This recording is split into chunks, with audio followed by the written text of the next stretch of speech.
रामनगर में हरि नाम का एक व्यक्ति रहता था। वह बड़ा ही मेहनती था। उसका एक बेटा था जिसका नाम मोहन था। मोहन भी अपने पिता की तरह खूब मेहनती था।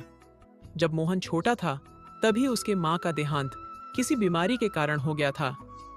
मोहन के पिताजी ने फैसला किया कि वह दूसरी शादी कभी नहीं करेगा और खुद ही मोहन को पालेगा। दोनों बाप बेटे राजा भीमसेन के यहाँ काम करते थे। राजा उनको उनकी मेहनत के बदले केवल 2 किलो अनाज दिया करता था।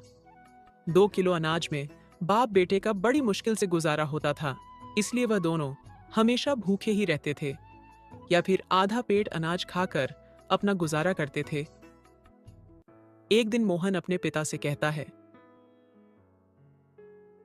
पिताजी, हमें राजा के यहाँ नौकरी छोड़ देनी चाहिए और हमें कुछ और काम करना चाहिए। हमें दूसरे शहर में नौकरी करनी चाहिए क्योंकि हमें हमारे काम के बदले राजा इतना कम अनाज देता है।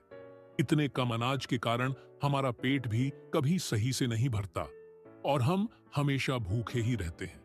भूखे रहने की वजह से हम बहुत कमजोर हो गए हैं।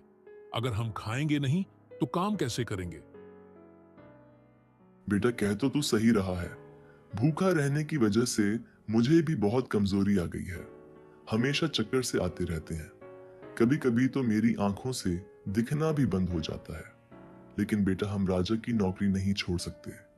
अगर हम राजा की नौकरी छोड़कर दूसरे शहर में नौकरी करेंगे तो राजा हमें तलाश करवाकर सूली पर चढ़ा देगा।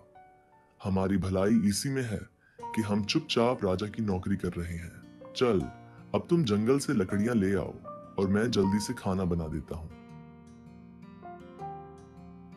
मोहन जंगल से लकड़ियां लाने चला जाता है। तभी मोहन के घर एक बुढ़िया आती है और हरिया से कहती है, बेटा हरिया, तूने जिंदगी में बहुत दुख झेले हैं, अब और कष्ट मत झेल। बुढ़ापे में भी तो चैन की रोटी बैठकर नहीं खा पाया। तेरा बेटा अब जवान हो गया है तो उसकी शादी क्यों नहीं कर देता? घर पर बहू आ जाएगी तो तुम दोनों को कम से कम घर का काम तो नहीं करना पड़ेगा ना। दिन भर तुम लोग मजदूरी करते हो और शाम को आकर फिर खाना बनाते हो। घर में बहू आ जाएगी तो तुम दोनों को घर के बहुत सारे कामों से छुटकारा मिल जाएगा। काकी, मोहन की शादी हुए 1 साल पहले ही हो चुका है। क्या कहा तूने? मोहन की शादी हुए 1 साल बीत चुका है, लेकिन तुमने तो कभी ये बात किसी को बताई ही नहीं। आखिर वजह क्या है जो तुमने इस बात को छुपाया? काकी, वजह तो कुछ नहीं है। मोहन की बहू अपनी माँ के घर है। जरा मुझे भी तो पता चले, आखिर बहू माँ के घर क्यों है? तुमने उसे वहां क्यों छोड़ रखा है? बेटे की शादी क्या बहू को मायके में छोड़ने के लिए जाती है? तू अपने बेटे से कहता क्यों नहीं कि वह अपनी पत्नी को मायके से लेकर आए?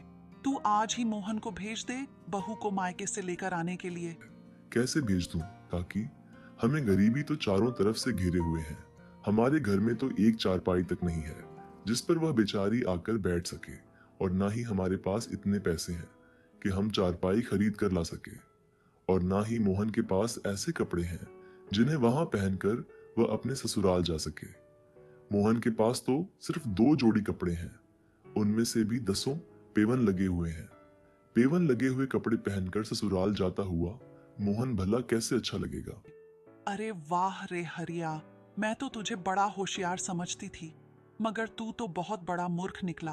बस इतनी सी बात के लिए तुमने मोहन की बहू को उसके मायके छोड़ रखा है। मैं तो सोच रही हूँ कि कोई बड़ा बखेड़ा होगा, मगर यह भी कोई बात हुई? चारपाई और कपड़ों की वजह से तू घर की बहू को घर नहीं लेकर आ रहा। चल, मैं दूंगी तुझे चारपाई बहू को बैठाने के लिए, और मोहन के लिए नए कपड़े भी खरीद कर लाऊंगी।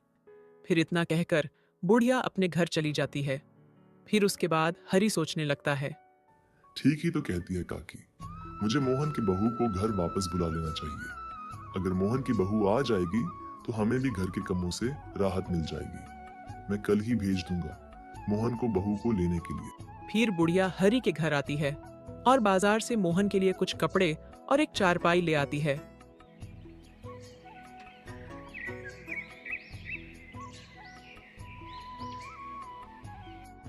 मोहन चारपाई देखकर अपने पिता से कहता है, पिताजी, आप यह चारपाई कहां से ले आए हो? बेटा, ये चारपाई मुझे शांति काकी ने दी है, और उन्होंने तुम्हें नए कपड़े भी दिए हैं। लेकिन पिताजी, शांति काकी ने आपको चारपाई और नए कपड़े क्यों दिए हैं? बेटा, शांति काकी ने ये चारपाई तेरी बहू के लिए दिया है और ये नए कपड़े तेरे लिए। मैं कहता हूँ तू कल इन नए कपड़ों को पहनकर तू अपने ससुराल चला जा और अपनी बहू को ले आ। लेकिन पिताजी, हम अपना पेट ही बड़ी मुश्किल से भर पाते हैं। ऐसे में हम नैना को क्या खिला पाएंगे? वह हमारे घर का ऐसा हाल देखेगी तो क्या सोचेगी? हाँ, सब जानता हूँ मैं बेटा, मगर बहू को जिंदगी भर के लिए मायके में भी तो नहीं छोड़ सकता ना। आखिर कभी और कभी तो लाना ही होगा। इसलिए मैं कहता हूँ कि तू कल ही जाकर बहू को मायके से ले आ। ठीक है पिताजी, जैसी आपकी मर्जी। मैं कल ही जाकर नैना को मायके से ले आऊंगा।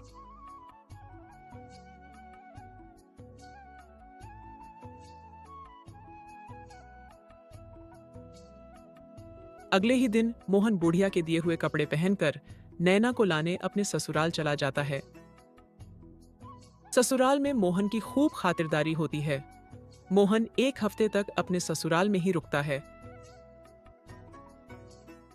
उसके बाद वह अपनी पत्नी नैना को लेकर अपना घर चल देता है।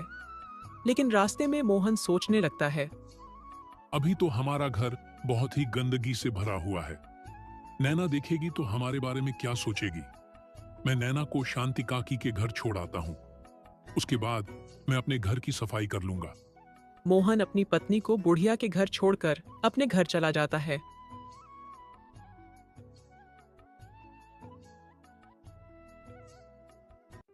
जब हरि ने मोहन को अकेला आता देखा, तब वह मोहन से बोला, बेटा, तू अकेला ही आ रहा है, तेरी पत्नी कहाँ है? तू उसे क्यों नहीं लाया बेटा? पिताजी, मैं नैना को ले आया हूं, लेकिन मैं उसे शांति काकी के घर छोड़ आया हूं, क्योंकि हमारा घर अभी बहुत गंदा है और सामान इधर का उधर बिखरा पड़ा है। नैना ये सब देखेंगी तो शायद उसे ये सब अच्छा ना लगे। जब मैं घर की साफ सफाई कर लूंगा तो नैना को अपने घर ले आऊंगा।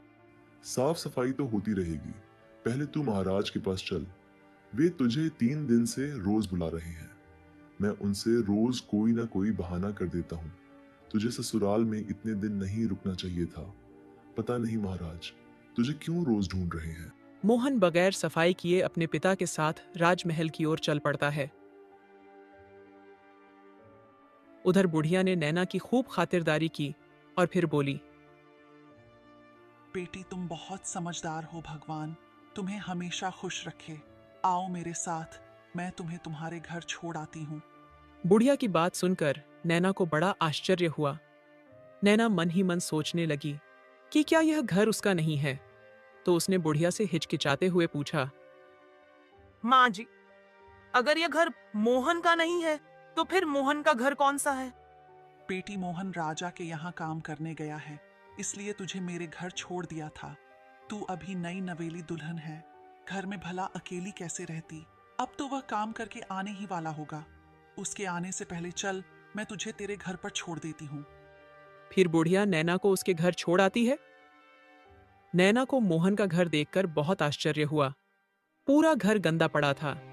घर देखने में ऐसा लग रहा था जैसे सालों से घर में झाड़ू नहीं लगी है। घर का सारा सामान इधर उधर बिखरा पड़ा था। एक कोने में 2-3 जोड़ी कपड़े रखे हुए थे। उन पर भी जगह जगह पेवन लगे हुए थे और उन कपड़ों पर धूल जमी हुई थी।